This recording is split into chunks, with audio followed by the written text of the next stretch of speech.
નમસ્કાર, news for ઇન્ડિયામાં આપનું સ્વાગત છે. હું હિમાની આપની સાથે. તો નજર કરીએ આજના ટોપ 10 સમાચાર પર.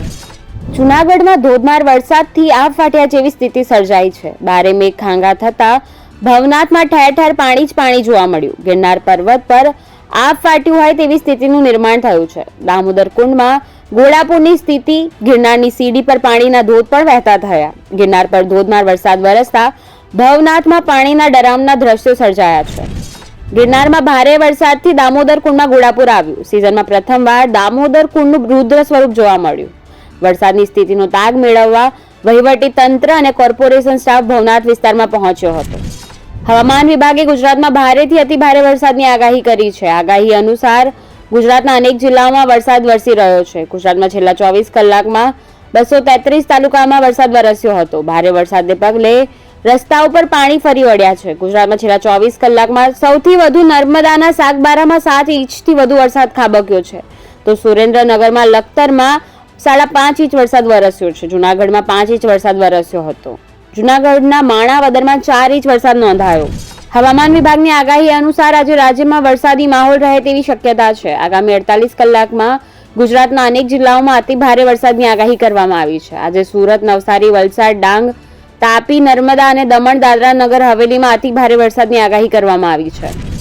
ગાંધીનગરમાં રામકથા મેદાનમાં ગરબા મહોત્સવ. કૈલાશ પર્વતની થીમ પર કેસરિયા ગરબાનું આયોજન કરવામાં આવ્યું છે. નવરાત્રી 2024ના ગરબા મહોત્સવનું આયોજન કરવામાં આવ્યું છે.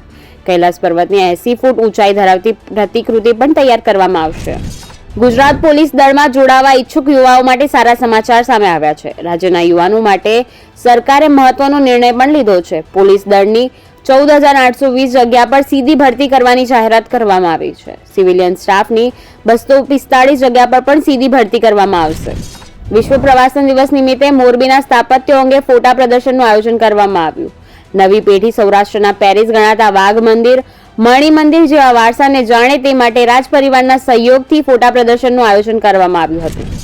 બેંગલુરુની એક વિશેષ કોર્ટે 27 સપ્ટેમ્બરે નાણામંત્રી નિર્મલા સીતારમણ વિરુદ્ધ એફઆઈઆર નોંધાવવાનો આદેશ આપ્યો છે. નાણામંત્રી પર ઇલેક્ટ્રોલ બોન્ડ દ્વારા બળજબરીથી વસૂલી કરવાનો આરોપ છે. જન અધિકાર સંઘર્ષ પરિષદના આદર્શ અય્યરે બેંગલુરુમાં ફરિયાદ દાખલ કરીને કેન્દ્રીય મંત્રી નિર્મલા સીતારમણ સામે પગલાં લેવાના નિર્દેશ આપવાની માંગણી કરી હતી.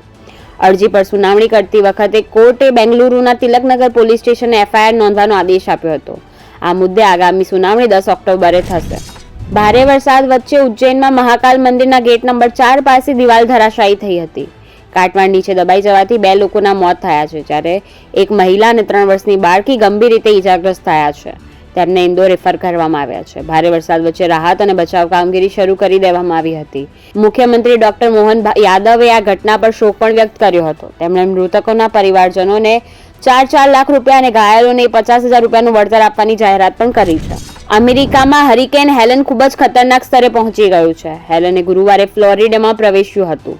આ દરમિયાન પવનની ઝડપ 225 કિલોમીટર પ્રતિ કલાક રહી હતી. અમેરિકાના દક્ષિણ પૂર્વ ભાગમાં આવેલા હરિકેન હેલેનથી મૃત્યુઆંક વધીને 33 થયો છે. પૂરગ્રસ્ત વિસ્તારોમાં મોટા પાયે બચાવ કામગીરી શરૂ કરી દેવામાં આવી છે.